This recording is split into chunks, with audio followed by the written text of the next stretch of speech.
Hello friends, welcome to my channel Kahkasha YouTuber channel में आपका बहुत बहुत स्वागत है, वेलकम है।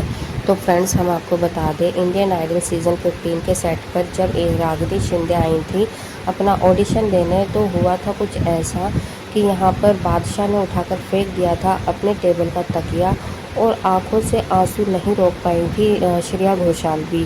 साथ ही साथ अगर हम बात करें विशाल दादलानी की, तो विशाल भी आंखों से भर आए थे आंसू आंखों में। तो चलिए दोस्तों, पूरी खबर हम आपको आगे बताएं कि आखिर क्या हुआ था इंडियन आइडल के सेट पर जब रागिनी शिंदे ने अपना ऑडिशन दिया। लेकिन दोस्तों, आपने अभी तक हमारे चैनल को सब्सक्राइब नहीं करा है, सब्सक्राइब कर लें और बेल आइकन भी ज़रूर दबा दें ताकि अगली नोटिफिकेशन आपको सबसे पहले मिले। तो फ्रेंड्स, जैसा कि हम सभी को पता है, इंडियन आइडल सीज़न 15 ख़त्म हो चुका है और यहाँ पे जो फिनाले में जीती थी वो थी मानसी घोष। लेकिन दोस्तों, जो सबसे ज़्यादा पॉपुलर रही हैं इंडियन आइडल सीज़न 15 में, वो है रागिनी शिंदे। रागिनी शिंदे आज की डेट में इंडिया के हर दिल की धड़कन बन चुकी है और उनकी आवाज़ सभी के कानों को बेहद पसंद आती है। यहाँ तक कि जिस सिंगर ने गाना गाया है, अगर वो भी सुन ले रागिनी की आवाज़, तो वो भी खड़े होकर रागिनी को शाबाशी दिए बिना नहीं रुकेंगे। अगर हम बात करें दोस्तों रागिनी शिंदे के ऑडिशन की, यानी कि जब उन्होंने पहला परफॉर्मेंस दिया था अपना इंडियन आइडल सीज़न 15 में, तब उनके साथ में ऐसा क्या हुआ था, आखिर क्या बताया था उन्होंने ऐसा कि यहाँ पर सभी जजेस इमोशनल हो गए थे, उनकी आंखों में से आंसू बहने लगे थे और वो रोक नहीं पा रहे थे अपने इमोशंस को। तो चलिए दोस्तों, हम बता देते हैं। देखिए, जैसे ही रागिनी शिंदे ने अपनी एंट्री ली, वहाँ पे सबसे पहले तो उन्हें एक प्यारा सा कमेंट्स मिला कि भाई, इतनी छोटी सी उम्र में ऑडिशन देने आई हो, ये मतलब बच्चों का नहीं चल रहा है, अभी चाइल्ड का नहीं चल रहा इंडियन आइडल सीज़न 15, ये अडल्ट का है। तो यहाँ पर रागिनी शिंदे ने कहा कि मैं 15 साल की हो चुकी हूँ। तो यहाँ पे श्रेया ने कहा कि है ना, अभी तो तुम 10th स्टैंडर्ड में होगी, तो तुम्हारे एग्ज़ाम भी होंगे, तो तुम्हें यहाँ पर आने किसने दिया। तो बोलती हैं कि मुझे मेरे दादाजी ने बोला है कि तुम जाओ, ऑडिशन दो इंडियन आइडल में और तुम ज़रूर विनर बनोगी और तुम बहुत अच्छा गाती हो, तो मेरे दादाजी ने मुझे यहाँ पर भेजा है। तो फिर सारे जजेस ने बोला कि ठीक है, अगर भेजा है तो उन्होंने बहुत नॉर्मली लिया इस लड़की को, सोचा हुआ ये छोटी सी बच्ची ज़िद करके आ गई होगी ऑडिशन देने के लिए, तो दादा ने बोल दिया होगा कि चलो ठीक है, चली जाओ, तुम्हारी तमन्ना पूरी हो जाएगी। तो भाई, जब रागिनी ने अपना गाना स्टार्ट करा, तो यहाँ पर हाथ खड़े कर दिए तीनों ही जजेस ने। और यहाँ पे बादशाह का अगर आप रिएक्शन देखते दोस्तों, तो क्या ही रिएक्शन था। मतलब उन्हें खुद यकीन नहीं हो रहा था बादशाह को कि एक इतनी 15 साल की लड़की, इतनी छोटी सी लड़की इतना अच्छा गा भी सकती है, उसकी आवाज़ इतनी अच्छी हो सकती है। और साथ ही साथ में श्रेया घोषाल भी मदहोश हो गई थी उनकी आवाज़ सुनने पर, और इतने अच्छे कमेंट्स दिए कि वो शायद आज तक उन्होंने किसी को दिए होंगे। और साथ ही साथ विशाल दादलानी ने भी खड़े होकर रागिनी के लिए क्लैपिंग की। तो यहाँ पे दोस्तों तीनों ही जजेस ने काफ़ी ज़्यादा मतलब तारीफ़ की थी रागिनी शिंदे की। लेकिन देखिए, अब आती है बात कि उन्होंने आखिर ऐसा क्या बताया अपने बारे में, अपनी फैमिली के बारे में, कि तीनों जजों की आंखों में से आंसू बहने लगे।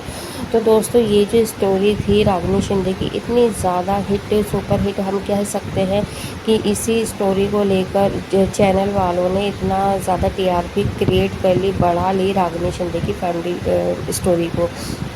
तो वो भी मैं आपको बता देती हूँ। यहाँ पे जब रागिनी शिंदे ने अपनी परफॉर्मेंस दे दी, उसके बाद उनके माता पिता को बुलाया अंदर, और साथ में उनका भाई भी था। तब उनके पिताजी ने काफ़ी ज़्यादा इमोशनल हो रहे थे, उनके पिताजी ये बात बोलते हुए कि देखिए, ये जो रागिनी है, ये भगवान का एक आशीर्वाद ही है। तो यहीं से इनका नाम पड़ा था, भगवान का आशीर्वाद रागिनी शिंदे।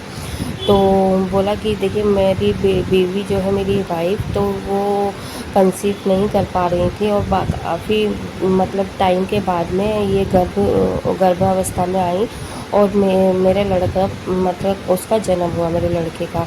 लेकिन वो नॉर्मल नहीं था, क्योंकि वो थोड़ा सा जैसे कुछ दिन का हुआ तो उसकी आंखें सफ़ेद हो गई, नाखून सफ़ेद हो गए। और फिर जब उसका इलाज करवाया, मतलब टेस्ट करवाया, तो फिर डॉक्टर ने बोला कि इसको एक लाइलाज बीमारी है, जो कि जिससे ये बीमारी होती है तो वो कम से कम 14 या 15 साल की उम्र तक ही जीवित रहता है, नहीं तो फिर वो मर जाता है बच्चा। तो ये सुनने के बाद तो उनके माता पिता के होश ही उड़ गए थे कि इतने टाइम के बाद एक भगवान ने बच्चा दिया, और वो भी एक बीमारी के साथ में। तो फिर उनकी जो वाइफ थी, उनके पिता ने बोला रागिनी के कि वो दोबारा प्रेग्नेंट हुई। फिर उसे भी बच्चे को बहुत ज़्यादा यही बीमारी थी। फिर दोबारा हुई, मतलब 2-3 बार ऐसा गर्भावस्था आई उन्हें, लेकिन बच्चों के अंदर वो बीमारियां थीं। तो तीसरी बार जब उनकी वाइफ प्रेग्नेंट हुई, तब जाके पता चला कि जो बच्चा है वो नॉर्मल है, सही है। तो वो तीसरी बार में जो बच्चा पैदा हुआ था वो थी रागिनी शिंदे। तो दोस्तों यहाँ पर देखिए, रागिनी तो हुई, बाकी साथ ही साथ में डॉक्टर ने ये भी बोल दिया था कि अगर आपका बेटा जीवित रह सकता है तो उसका सिर्फ एक यही उपाय है कि उससे कोई भी नॉर्मल और सही इंसान अगर अपना बोन मैरो ट्रांसप्लांट करता है तो वो जीवित रह सकता है। तो ऐसे में रागिनी शिंदे जब 3 साल की हुई, तो रागिनी एक वार्ड में एडमिट थी। एक बेड पे रागिनी थी, दूसरे पे उसका भाई था। तो वहाँ से उसके जो ट्रांसप्लांट किए गए बोन मैरो, यानी कि 1 लीटर कह सकते हैं हम कि 1 लीटर बोन मैरो ट्रांसप्लांट किए गए उनके भाई के अंदर। तो आज की डेट में आप बोल रहे हैं कि मेरा बेटा देखिए 18-19 साल का है, सही सलामत है, बेटी भी सही सलामत है। लेकिन अगर हम बात करें उस टाइम की, तो हमें ऐसा लग रहा था कि हमने शायद गलती कर दी कि हमने एक बच्चे की जान को बचाने के लिए दूसरे बच्चे को हमने दांव पर लगा दिया। तो दोस्तों ये कहानी देखिए, अगर मैं आपको बता रही हूँ तो इतनी इमोशनल नहीं आपको पता चल रही होंगी, इमोशनल नहीं लग रही होगी। लेकिन जब उनके माता पिता ने ये चीज़ें बताई तो वो रो रहे थे, उनकी आंखों में से आंसू आ रहे थे, उनकी वाइफ रो रही थी, भाई बहुत ज़्यादा सैंटी थे। तो देखिए, पूरी फैमिली एक तरीके से दांव पे लगी हुई थी। तो आप ये सोचिए कि एक छोटी सी बच्ची जो कि इतनी दर्द सह के, एक छोटा सा बच्चा जो उनका भाई था वो भी दर्द में ही था। तो बहुत ज़्यादा मतलब हार्ट टचिंग जिसे कह सकते हैं कि स्टोरी थी। तो ये सारी बहुत ज़्यादा पब्लिक ने पसंद किया, और पसंद क्या करना, ये तो मतलब एक रियल लाइफ थी उसकी।